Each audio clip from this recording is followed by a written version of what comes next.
Welcome to this short video showing the Biomni Front Office for HP solution, which provides a single unified service catalog with total access to HP software, both on-premise and SaaS applications, including HP Cloud.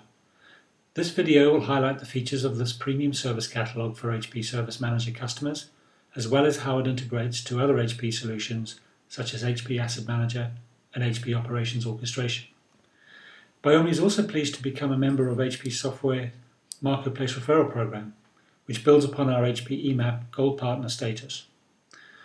So, once a user has logged onto the system, they are presented with the services that they are allowed to see based on their user access, their profile rights. I'm logged in as a user that has more supervisor rights than most users would, purely for the demonstration purposes to show the configuration aspects of the system.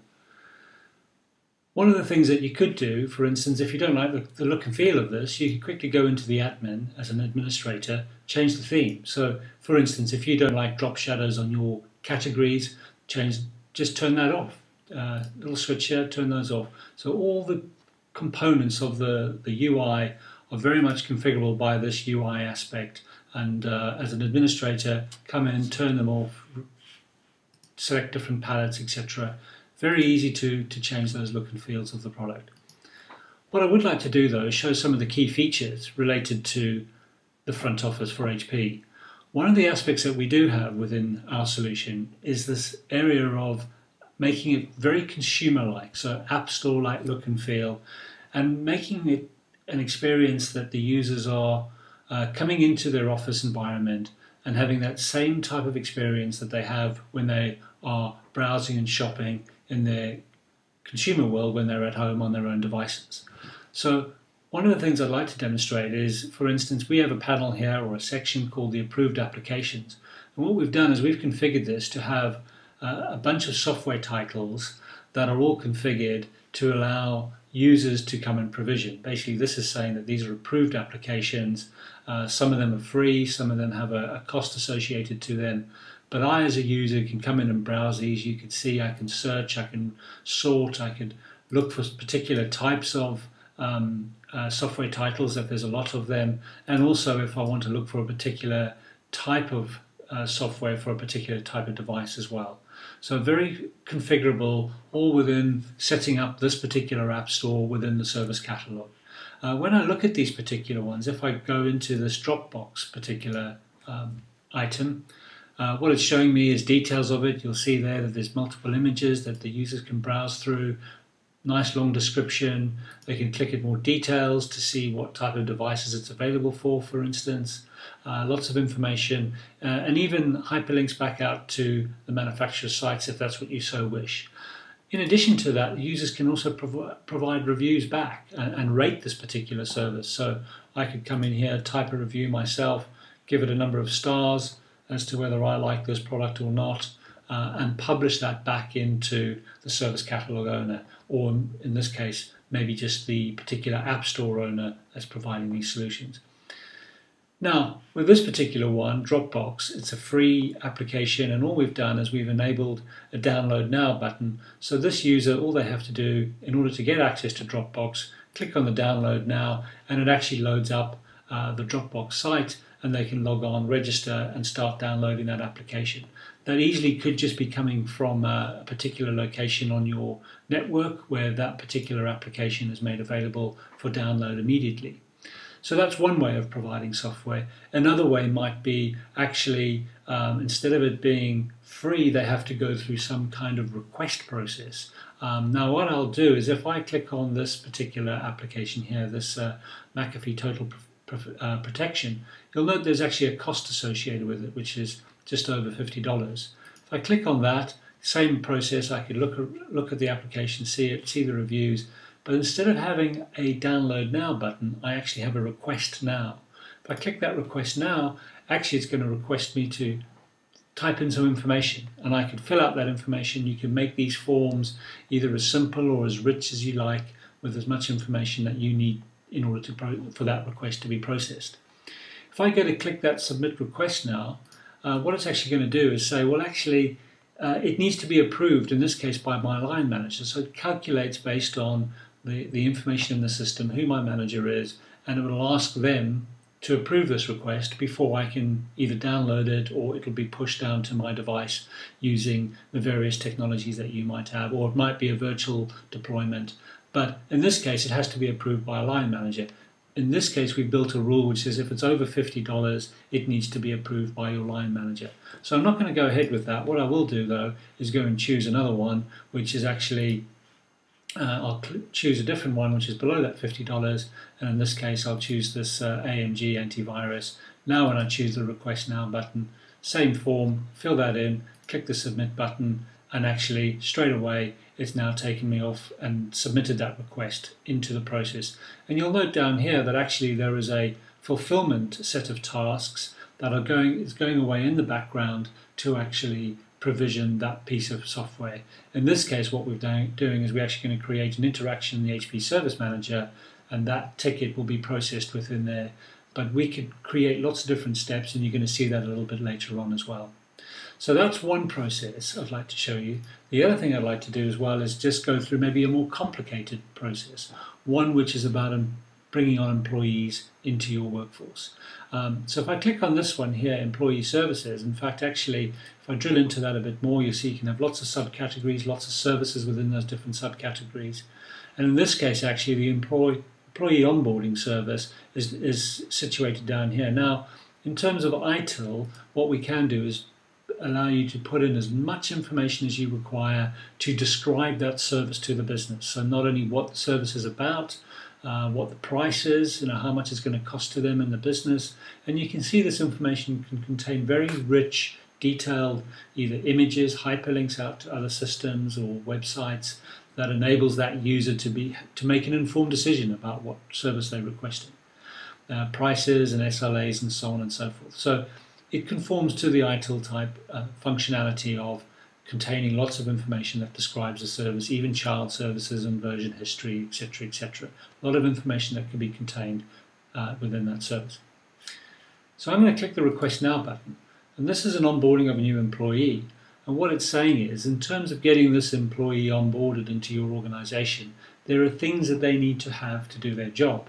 So what this is doing is actually bundling together not only products but also services that need to be done in order for that user to be up and running on the day that they join the organization. So you'll note here, very App Store-like look and feel, users familiar with this type of shopping experience where they've got a set of products in a basket where they can either just tick the option to include those different ones. Some of them are mandatory, some of them are optional extras. But also you can have different configurations of this. So this employee starter kit, you could either choose to have a new starter which is a Windows environment or a new starter which might be a Mac environment. And again, it just changes the different components within that bundle of products and services.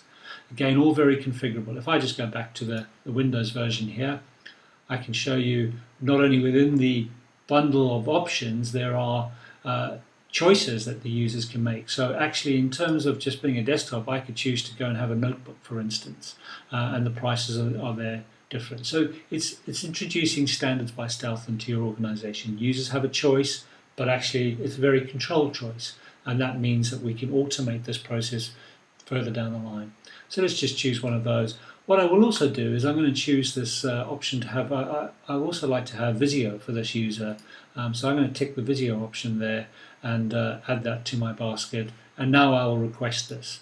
So again, with our request process, you have a very rich form that can be configured, very easy in Forms Designer to build these forms to represent the information that you need in order to process a new employee joining your organization. So what we'll do is we'll put a name in here of John Doe, for instance. We've got some various information that we need to fill out. Now, these drop-down lists could either be contained within Front Office for HP, or they could be information coming from other data sources. So again, we've got a very rich set of APIs and hooks that you could build into the solution that pulls information in from other data sources, whether they be your HR system, service desk systems, asset management. You're going to see some of these integrations a little bit later on. Let's just choose one of these, choose a start date, when they're going to join, and what department are they joining in. So I'm going to choose sales.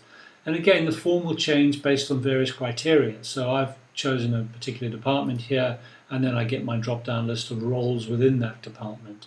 So I could choose one of those.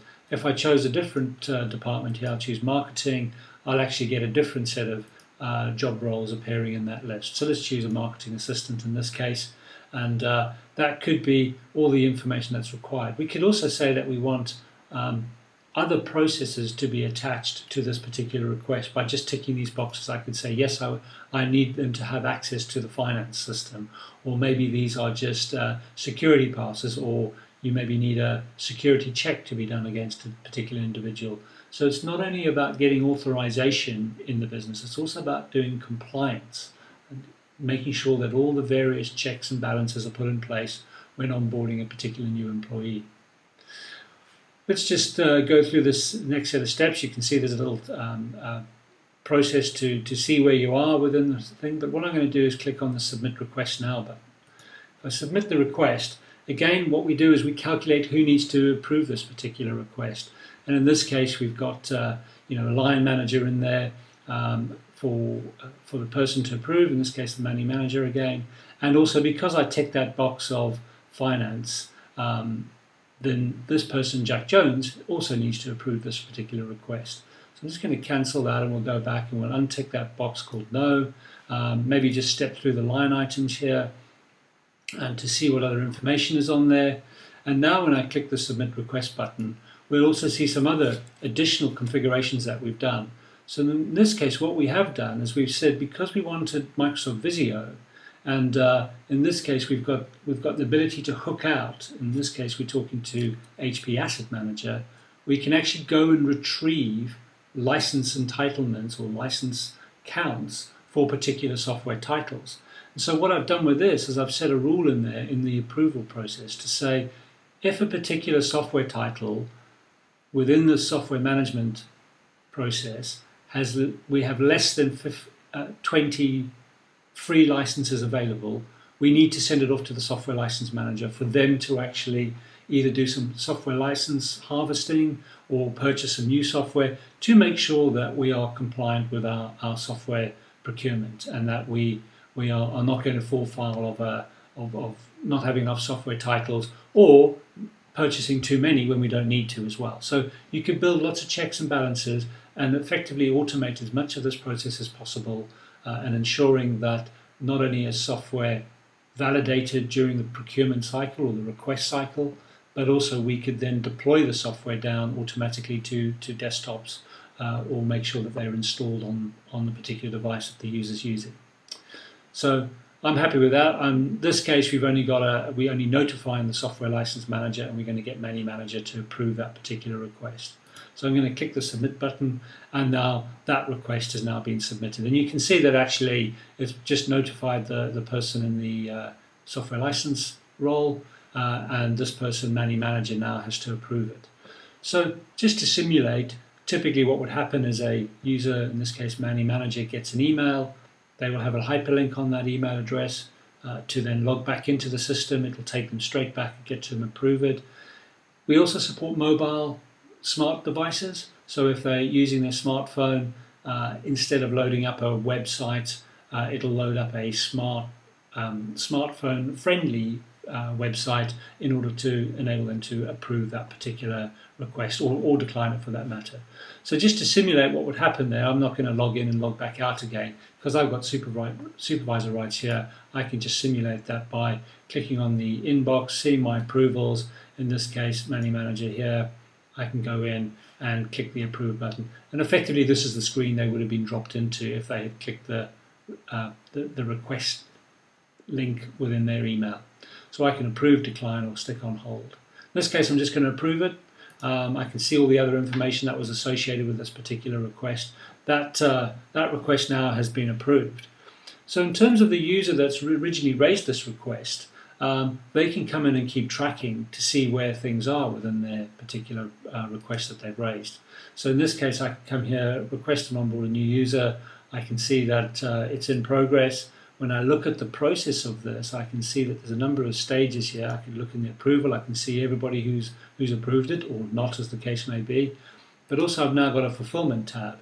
And this fulfillment tab, you'll see, is going to show the user just what is happening to their request, where it is within that process of being fulfilled and delivered to them. So this has got a fairly detailed set of processes, and you'll note here that there's a number of things that front office can provide with regards to fulfillment. Not only can it be raising tickets in the service manager, it could also be sending out notifications or interacting with solutions like HP Operations Orchestration to actually start doing some of those runbook processes that Operations Orchestration does so well. We have links into those different systems, and it's very easy to configure this process and move things around. And you can see here it's all very visual, drag and drop. We can show you a bit of that later in terms of how you configure these different things. And in this case, there's lots of looping and moving around and processing. But ultimately, it's going to raise a ticket in the HP Service Manager. And also then, we've also measuring various bits and pieces such as SLAs. And you'll see here that we've actually started an SLA, which we're going to measure the overall onboarding process. So right from start to end, we have a certain set of SLAs that we're going to measure.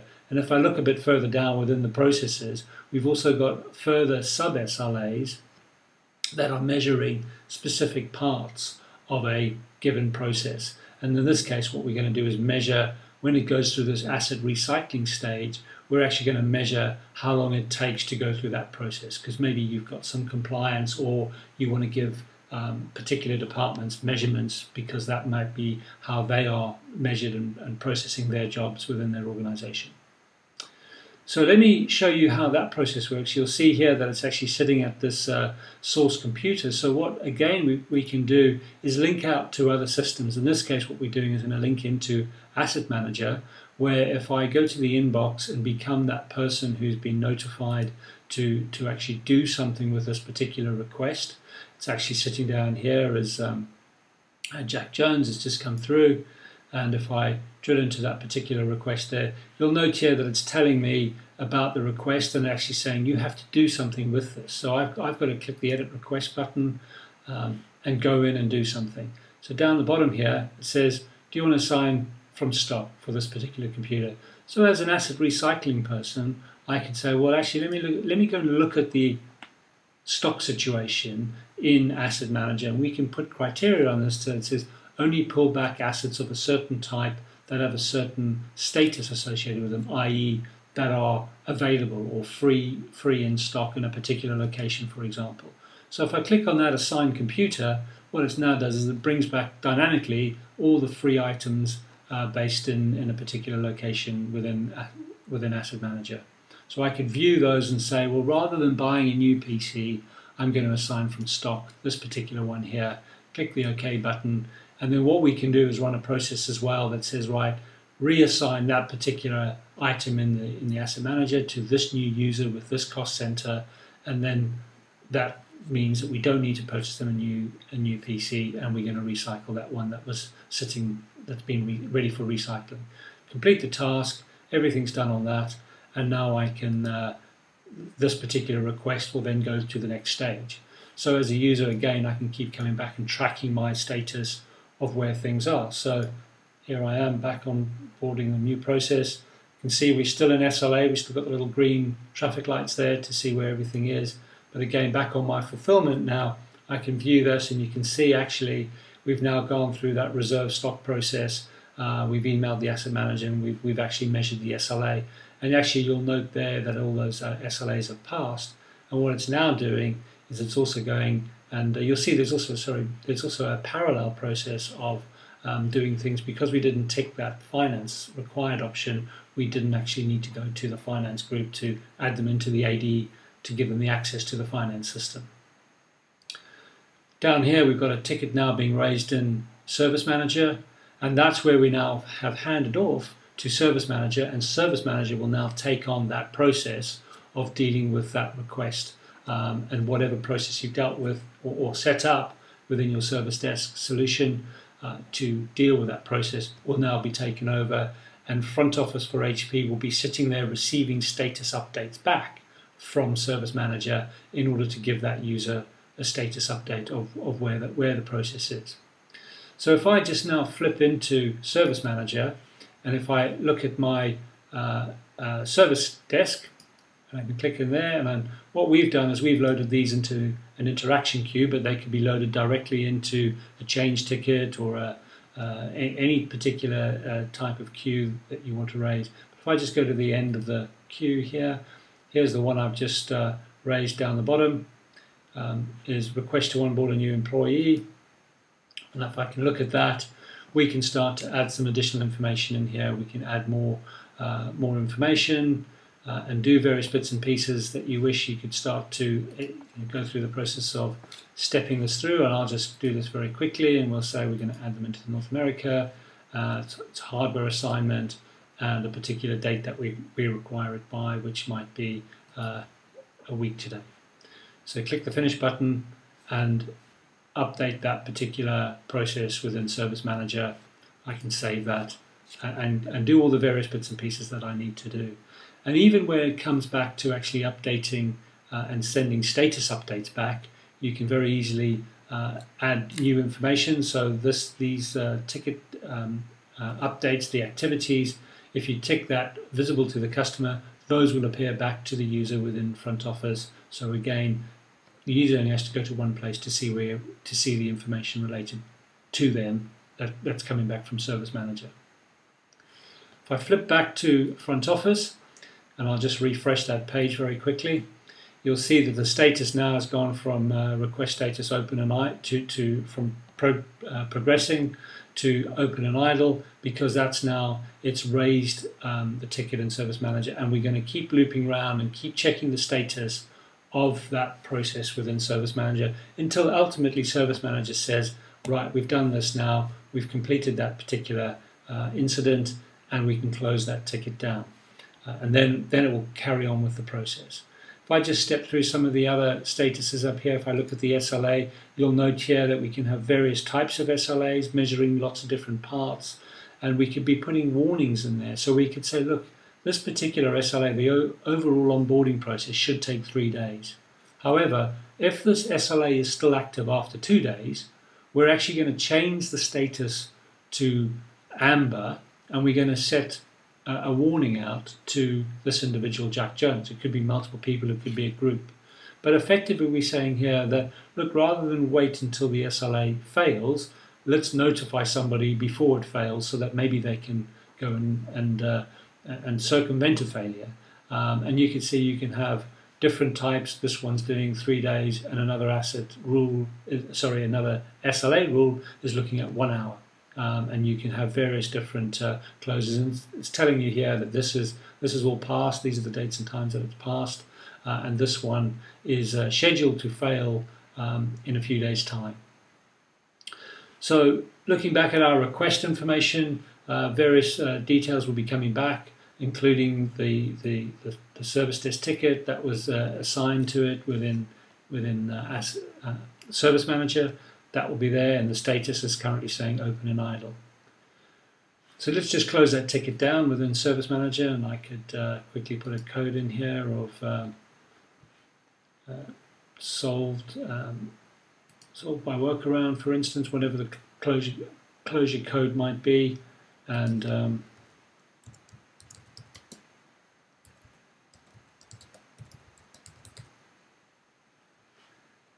we can now close that interaction.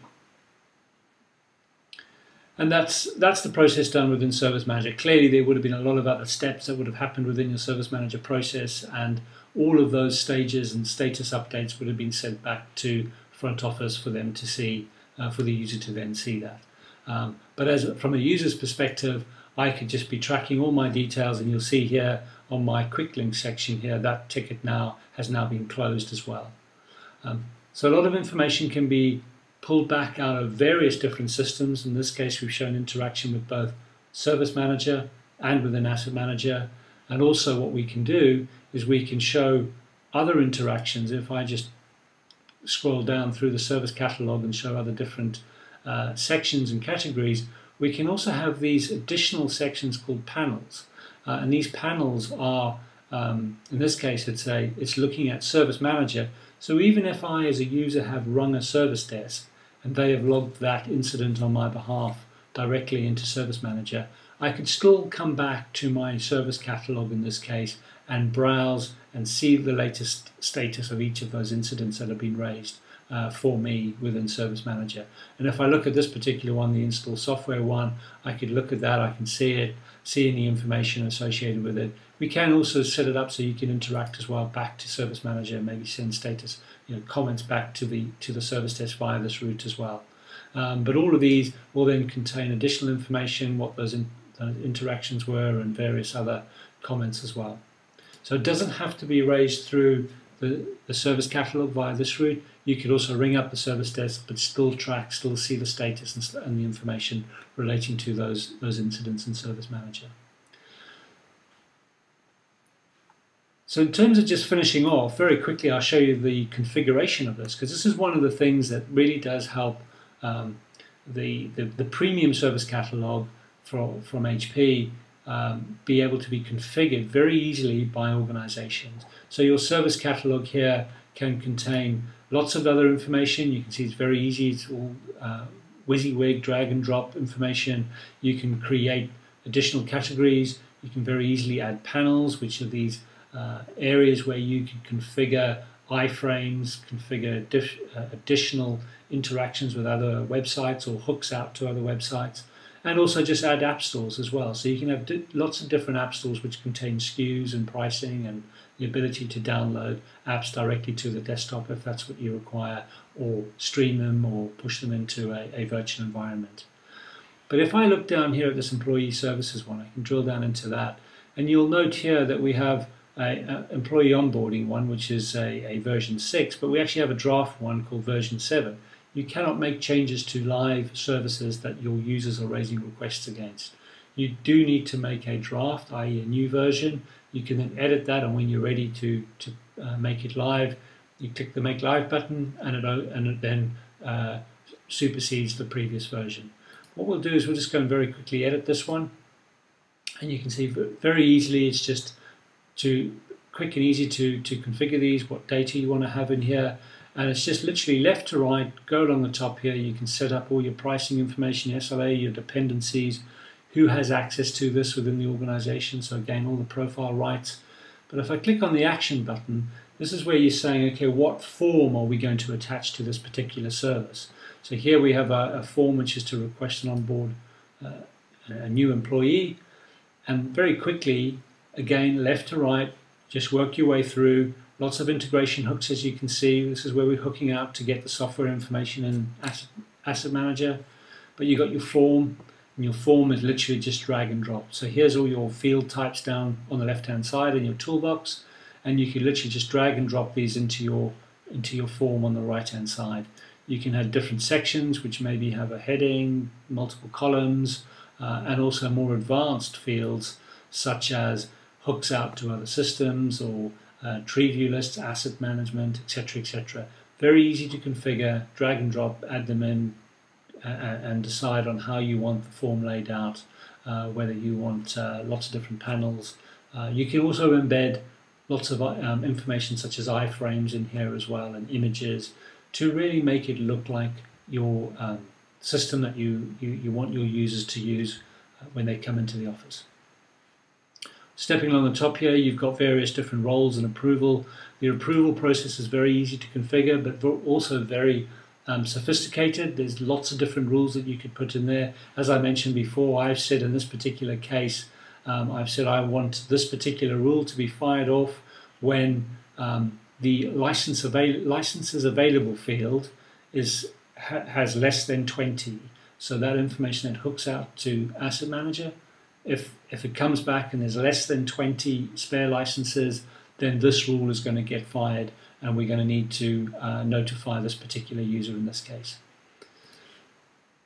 The other thing we have is the fulfillment tab, and this fulfillment tab is where you configure how you want this particular request to be fulfilled and how you want it to be processed, whether it's got SLAs associated with it, and again, the concept of just dragging these activities over from the left-hand side into these different sections to then trigger various activities that are going to be needed to fulfill a particular request.